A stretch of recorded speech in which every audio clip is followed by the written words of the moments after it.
Thanks for joining us on Forging the Future as we take the podcast on the road to Austin, Texas for South by Southwest 2023.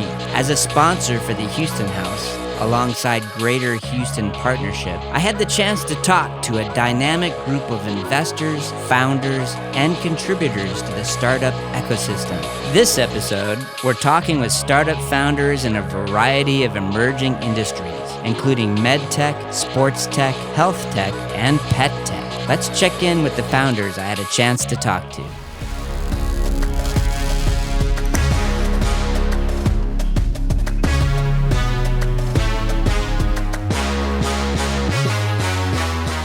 Hey, Lydia. Hi, Chris. We're here in Austin. We are. Down the street from Houston. We are. We found each other in a different city. At South by. Yeah, it's fun. I think we've run into each other 2 or 3 times now, which is interesting because it's a big city, right? Yeah. But you're a startup in Houston, and I wanted to get your perspective of trying to build a startup in Houston for the last couple years now, right? Yeah. And the whole change and transformation in the Houston ecosystem, and learn a little bit more about your own experience starting maybe a couple years ago. When you got started? Oh, a couple years. Time has been going so fast. Like I can't even keep up.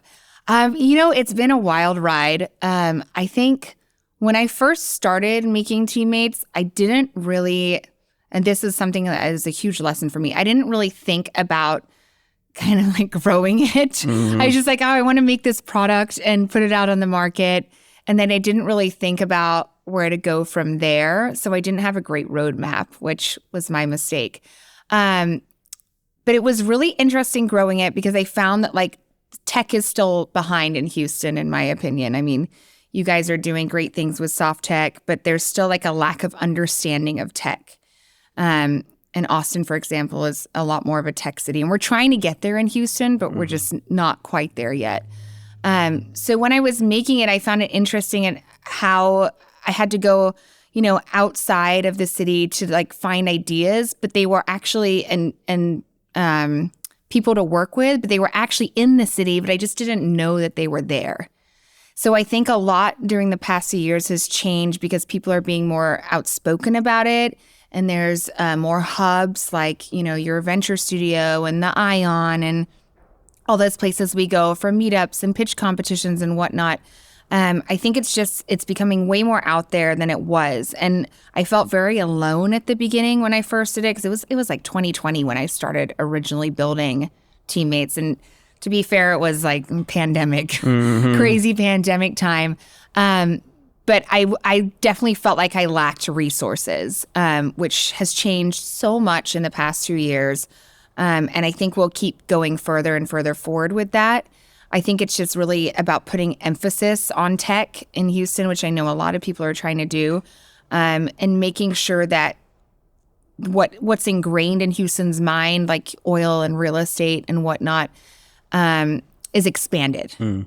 So if you were a founder today or someone came up to you and said, hey, I'm going to found a company, would you have any specific advice of where to go, who to talk to? Yeah, I mean, I would honestly, those co-working spaces like the Canon and the Ion, where people just chat to you. I mean, I can't go there to work because I spend too much time chatting to people. So if I want to actually get work done, I can't. But there's such a good network in those places and people just going through. It's like a constant flow of resource in and out the door. Even if you just go and watch like something going on in the evening there, or you go to like a coffee thing or a meetup, you'll meet so many different people. And not every single one of them is going to, be totally worth your while, but there will be those couple that you're like, oh, I really needed that person and I really needed that advice. And now that person is a mentor to me or an advisor or a resource. So it's really important to get out there and communicate with people. Yeah, I think I've seen you do that quite well. Better than many founders. In fact, you were on a panel today, right, at South by. So how did that go? It was actually amazing. We did The Future is Female. 3 female entrepreneurs, and Carrie Colbert, who does Curate Capital, was the moderator. And we talked about the lack of balance in fundraising, being an entrepreneur, not having support behind females for it. As you know, the numbers are so low. And it was just, there was a full room of just people wanting to hear this authentic side of things, which I feel like was given. And everyone was just really, felt supported and part of a community after. So it was great. Yeah, I mean, that's one thing I think that's nice about Houston is Houston has a lot of diversity. And I think I've seen statistics that it's one of the most diverse cities in the United States. And we've seen that in our own cohort where there's been a lot of diversity in both women-owned founders and people of color. So I like to see that. And then women-focused venture funds, I think there's quite a few of them, even in Houston, Curate Capital being one. I think Artemis Fund is another.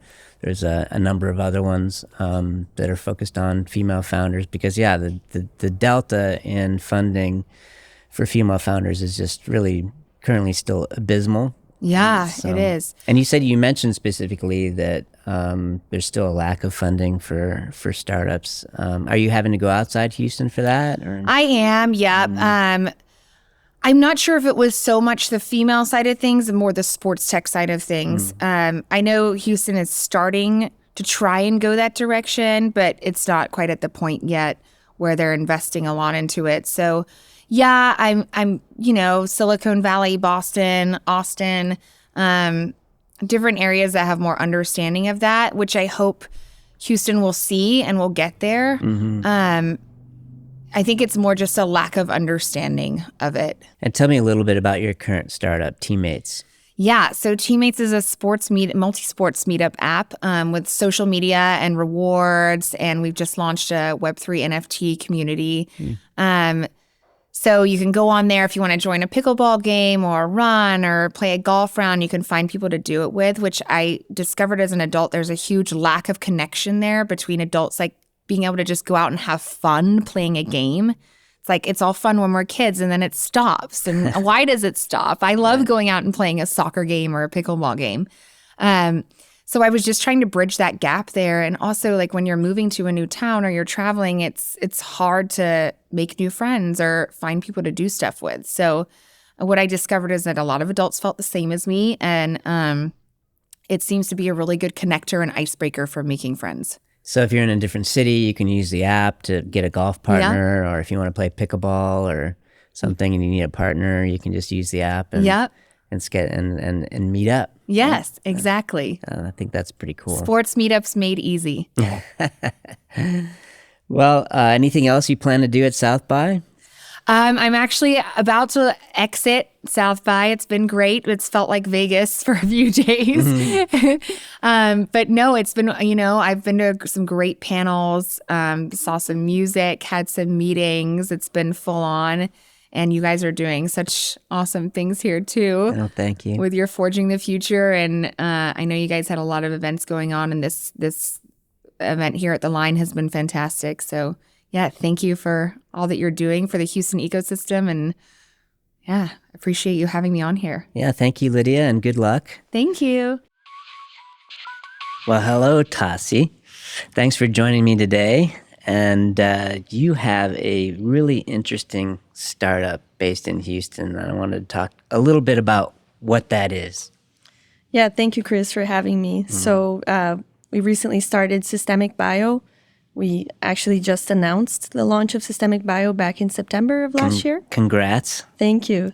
Yeah, we just announced a 15 million seed also from our parent company, 3D Systems, which is a 3D printing company. And yeah, we're excited to be in Houston. I personally moved to Houston in February of last year, and we're excited to place our headquarters for Systemic Bio there. Wow. A $50 million seed round? Is that 15. 15. 15. 15 is still a lot. Soon 50. We'll go there. Well, that's the next round. But wow, 15 million. Congratulations. Thank you. And were there any reasons behind the selection of Houston as a headquarters then? So it ended up being a little bit circumstantial. So when I joined 3D Systems through the acquisition of the previous company where I was chief scientific officer, we actually started looking at other ventures that we could bring to the company in the biotech space. And 3D Systems ended up acquiring a company called Volumetric, which was a startup out of Houston that was founded by a Rice University professor called Jordan Miller. Okay. So Dr. Miller founded this company, also got acquired by the same parent company now that we work with. And I ended up moving by myself to join the lab that he was growing within 3D Systems. And there we were able to start running experiments that were the proof of concept to start systemic bio. And now we're actually soon going to announce our brand new space and new headquarters to bioprint human tissues for drug discovery. It's such a fascinating area, I think, actually bioprinting like organic matter then for testing, or how does it work? What is 3D printing biomatter? What is that? Yeah, so bioprinting is just 3D printing, but instead of using plastics or metals, which are the materials that are traditionally used in the technology, you use biomaterials, which are different types of proteins or other factors that are part of our tissues. So we use these things called hydrogels, which actually Jello is a type of hydrogel. It's collagen and it's denatured. It's a different type of collagen. But we use these hydrogels and we add human cells also to create 3D tissues instead of your typical 3D object that you would create with a 3D printer. And then what do you use these printed 3D objects for? So we actually make, the way that we make our tissues is we make these vascularized constructs. So one of the most important things about 3D tissue is that you need to provide all of the cells within the tissue access to nutrients and oxygen so that they can survive and function the way that they're supposed to. So with 3D printing, we're able to create these 3D vasculatures that sustain cells' functions and viability overall. They can stay alive. So we create these 3D constructs that we can then start testing drugs on to help accelerate drug development. Today, drug development is a really challenging process with several limitations. About 90% of drugs actually fail clinical trials. And some of the reason for that is the fact that animals are used for many years to be an indicator of whether drugs will work in humans. And that's a big limitation of the process that we are trying to address by making these human models. Interesting. And so you've been in Houston for about a year or so About now? a year, yeah. And what's it been like being in a startup in Houston the past year? Anything that stands out to you that was maybe different than Philadelphia or otherwise? Yeah, so the first, it was actually really hard to put my head up and look at what was going on in the city, because in the work that you do in an early stage company, there's so much work, right? And so I was really head down, not getting much sleep and the usual thing, and really not looking around as much. But then when you start working on recruiting, when you start working on expansion of your footprints throughout the city, one of the key things that really stood out from Houston is the availability of space. Okay. So when I was in Boston prior to being in Philadelphia, and even in Philadelphia, when you look at the cost of lab space for a biotech startup, it's really expensive in other places, in San Francisco, in San Diego. And it's also really hard for you to even get access to the space because you need to, even if you're paying a really high price, you need to apply for it. It's difficult for you to get access to those labs. And in Houston, there's so much biotech space being built right now. We're going to announce our new space, as I mentioned, very soon. But there's a big biotech boom coming in Houston. And that was one of the main advantages of being in this city for. Nice. Yeah, I think the medtech space in Houston and the biospace, I mean, it's been building for a while. Yeah. But I think we're kind of on that exponential uptick. Yeah, definitely. And there's the Texas Medical Center, which is the largest medical center in the world, which is obviously a great advantage that I think is still untapped. There's a lot that's being done, but there's so much more that can be done. You were on a panel for South by. What was that about? It was about women in tech. Okay. So we were talking about the challenges and triumphs of women in tech. I see. Okay. And here it was a packed house. It was nice. It was great to see the turnout. And we were talking about the distribution of people who were attending also. Lots of women supporting other women, also looking to share experiences with 4 women entrepreneurs that were on the panel. But we did only have 4 men in the audience. Really? Which was something to note, right? That men are also part of the transformation for equality. And we need more men in these rooms as well, Right, absolutely. Well, I heard the line was out the door, so hopefully there was a few more men in the line that couldn't get in. But no, that's really great to see, and I think Houston offers that diversity. Absolutely. And I think so far in our interviews here at South by, the majority have been women, actually. So I think great. there's something really happening there. And what about in your own company and in the medtech space? Is it do you see any transition there, the number of men versus women, or any pushback or advantages in that area? So it's still largely a male-dominated space, but at Systemic Bio, we really focus on ensuring that there's equality of opportunity. We actually have a 50-50 team, a very good split of the team, and that's the best that we can do every day. Try to bring more women to the table, to the rooms that we need women to be in, so that there isn't that divide. Mm-hmm. Well, I think it's a fascinating area, and I'm definitely going to look you up and try to learn more about this technology, and happy also to help get you more plugged in to the startup ecosystem. So that's something we're actively trying to do. So let's meet up when we get back to Houston and work on it together. Certainly. Thank you, Chris. This is one of the things that I'm going to take away from South by, meeting you and keeping this connection alive. Well, thanks for being on the show. Thank you. Hey, Blaine. Thanks for being here today. We're here at South by in Austin, and you've been pretty busy. Oh, yeah, we've been really busy, and thanks for having us come by, and luckily you caught us at the end of the busyness. Yeah. It just worked out. So where were you?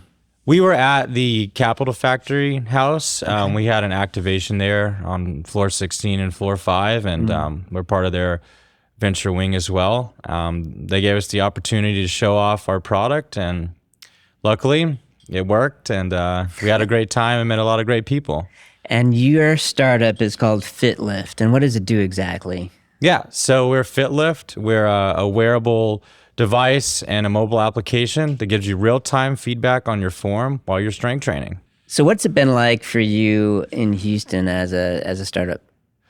It's been great. I think us being sports technology, it's a really great fit out in Houston as far as an interest of that technical scene out of there. And it's also great because Houston has been just such an opening scene for technology and innovation and new stuff. And we were just lucky that we were able to catch that wave at the right time, especially Sportstech. And I think, things like the Soft Tech Venture Studio, I've grown up there my whole life, and to see all of those concepts on the West Coast come out to Houston in my backyard is a blessing. And then, thanks for pioneering the way and really bringing everything to Houston that has been needed for a while.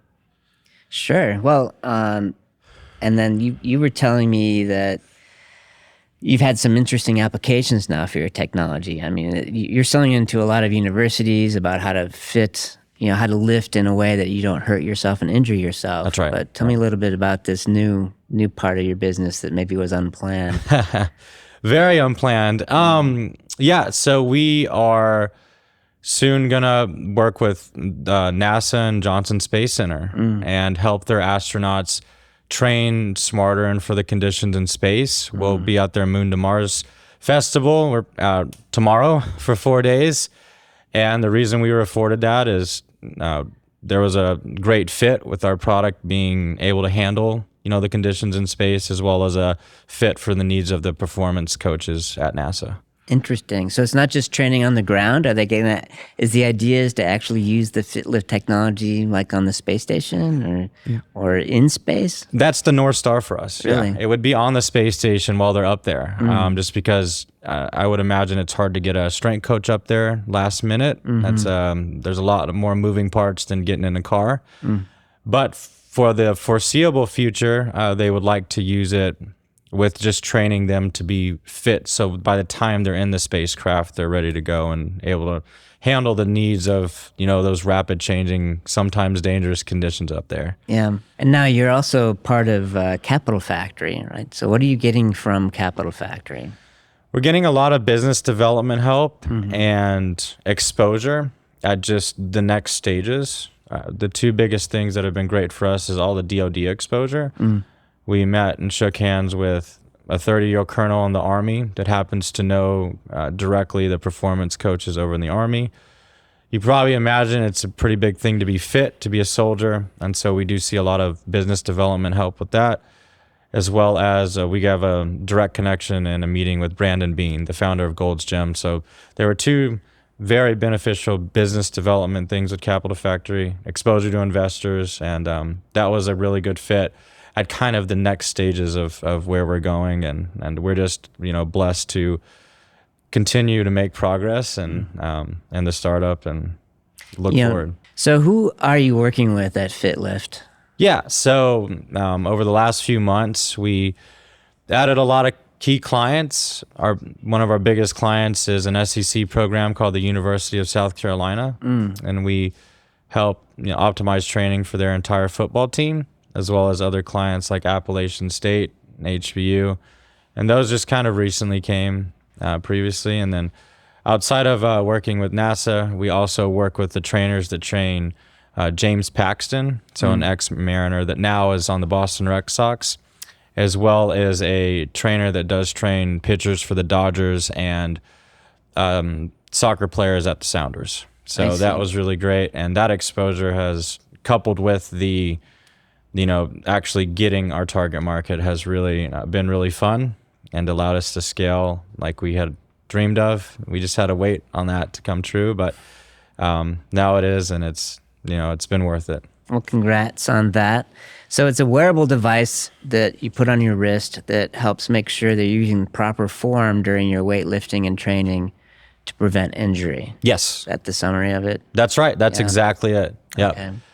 And it just really helps you maximize performance in the gym without getting injured. And, you can imagine how much an injury for an NFL or a collegiate team costs them. So we come in as a cost saver there at the end of the day. And there is just such a mutual fit, no pun intended, for a product like ours. And it's been great. And do you see some DoD applications outside of space tech as well? We do. So what we've been talking about with some of the people over there is to get into the Army, you have to perform a combat test. Part of that combat test is validating you can lift certain a weight on certain exercises. It's really important for them to make sure that the soldiers aren't, they're doing that test correctly. And so a device that can come in and validate that has been a really big need for them. And it's something also that we never thought of. I mean, I knew that the Army lifted weights, but I never knew that there was a critical component to get it right versus just a performance optimization. So if I was a Houston or a Texas founder, would you recommend going to South by? Oh, absolutely. I think, we talk to about 300 people a day, and about all of those people were people that are great to know, people that can, from a business development perspective, really unlock a lot of things for your startup. And if you just being in the same room with someone, and you can be a handshake away from, getting to that next piece, just like we were. And it's been really fortunate and awesome experience. Well, congrats, and good to see you again. It's great to see you as always, Chris. And thanks for stopping by. Yeah, thank you. Ken, good to see you again. Great to see you. We're here at South by in Austin, and you guys are up for an award today, right? Yes, we really are flattered and honored together, by the way, because we've worked on this since the beginning together. Yeah. We were nominated for an innovation award in the design category. We were one of 5 companies nominated. We don't find out if we win till tonight, but we were definitely pushing hard. And there's also a People's Choice Award. Okay. Where it's all the 60 different companies that were nominated. There's going to be one winner. And although we think we're really the choice that people should make, there was a great other product there. So I want to acknowledge, which was a bird feeder. Oh, is it Bird Buddy? Yes. Okay. I bought 3 of those for Christmas. Actually, I had ordered it like years before, and it finally arrived, a couple years later. And then I actually gave them to several of my kids. It seems like a very cool product. They're enjoying it, but of course we're partial to Halo Collar, and it's like 4 years now, right? I mean, I don't know when our 5th anniversary is of working with you guys, but we met up in Dallas, you and Michael, and it's been a long journey since then. But I mean, you grew from this little startup, and now you sold over 100,000 connected dog collars, right? Yes. How really awesome amazing. Is that? It's, look, the opportunity was there. It's needed. Like, that's really what it comes down to. When, the difference between us and a bird buddy is that while it's cool to check out the bird who's eating out of your feeder, we're really about saving dogs' lives. So, 10 million dogs are lost every year. And the impetus behind the whole company was my niece's dog got out of their invisible fence and was run over by a car. And so it's really the mission that we're on is something that really drives the whole team. And, we're not a public company, and right now we're in a point where we're kind of profitable. And so the business is growing organically, fundamentally, but there's a lot of interest. To give you an idea, over the last 3 months, we've had over 950,000 people on our website. Oh, really? Wow. That's nearly a million people. Yeah. That's a lot of people. So, there's a lot of interest. I think people are still learning how the technology is different than anything that's been out there. But we're making a lot of progress. Well, I think you do have an interesting model, which I think is something that a lot of startups should take, is where I think it is the future for startups, right? You're based in New Jersey. Your co-founder, Michael's based in Dallas. Your other co-founder is based in Los Angeles, right? Santa Clarita. Your development team, you're partnered with us, SoftTech, here in Houston. Your development team is in Lithuania, and it's just a very virtual organization. And Taiwan, right? Your manufacturer, right? Your manufacturing partner. So, I mean, you are worldwide as a startup, and I think some startups don't feel like they can or are able to make that leap. Like we're only team, we're local, right? But you took an approach from the beginning to be very distributed. And what was behind that decision? Right, that's a great question. So, well, again, coming from the startup perspective, it was like, okay, who are we going to bring in? We had me to start. That was one. Yeah. So then I knew we had to bring in experts. So the goal was to be a worldwide product to sell millions of collars, save millions of dogs' lives. So I was like, let's pick the best possible partner for each thing. So Cesar Millan, the dog whisperer, obviously his expertise from the dog standpoint, where he wasn't necessarily relevant, but had been in the past. You would say everyone had to work in New Jersey, and that was my former company. But I was much more focused on the person than the place, and identified who the people were. Michael was, he had a full-time job, so convincing him to leave and come to this crazy startup was not necessarily an easy thing. Like we call taking the red pill. Exactly. So not easy to get him to do that, especially when he had a family and kids and college and everything, and was leaving a stable position at a company with 1,000 employees to come to a company with 2 people. So, so again, but I knew he was the right guy. He had developed a technology that's in every Avis rental car, every Walmart forklift, every Walmart trailer. He has 40 patents in Internet of Things. I'm like, we need him. Like, we can't do it without him. And so it kind of rolled from there to Charlie D'Amelio and just about anyone we needed, it was less important to me where they were, that they were the best possible person. And that was really my mindset. And pet tech is just a huge market, right? I mean, last I saw it was like $60 billion or something, although I don't know how much of that is about pet food, but it's really a huge market. Look, there's more dogs than forklifts, rental cars, and trailers combined. I think in San Francisco, people have more dogs than kids. So, but, you know, the intelligence of a dog, they're like a 2-year-old. So they don't know that cars are dangerous. And if they run somewhere after a deer, they might get lost. Like they just don't know that. So, you know, through technology, we can help them stay safer, but get, you know, the freedom they need and let people take their dogs with them anywhere. Like Michael came down here from Plano with his dog to be part of the booth yesterday. And we stayed in an Airbnb. We set up the fence around Airbnb, and he was able to let his dog out with confidence. So it, you know, it's really something that we use. And, you know, again, I will give you guys credit. I mean, you've been a great partner. You've helped us build an amazing app. Today, we just read another review that just makes you feel so happy. Like when customers are putting in bold all caps, this product is life-changing. This is the greatest product since sliced bread. I was like, I'm the one who says that. Right. I was like, you guys aren't allowed to say that. But the customers are actually saying that. And that is the most gratifying. So, you know, ultimately it's about having, and this is everything, it's about having a happy customer. But, and I know I'm blabbing, you might want to cut some of this out. There is an MRGP. So in other words, I remember vividly when we released Halo 1, one of the early investors in Halo said to me, listen, Ken, this thing's not ready. You can't launch this thing.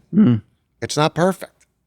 And I said, it doesn't have to be perfect. It just has to be better than what they currently have. And the current solution is not great. So it wasn't perfect, but you have to be willing to identify that kind of MRGP level that's good enough, trust that, go out and spend some time getting that feedback from the customer, making the changes that you know you're going to have to make, but it's an iterative process. But you can't wait. If you wait too long, someone's going to pass you by. And the other saying is, perfection is the enemy of something or other. What does that say? Of good. Or, yeah. Yes. Well, I mean, it's that's a trade-off all the time. So it's a very, you know, we're on sprint 104. 104. Think about that. And we do sprints every 2 weeks. So it's really an iteration and it's a work in progress. And now we're launching Halo 3. And we've taken all the lessons learned from the 150,000 customers and incorporated that into the next version.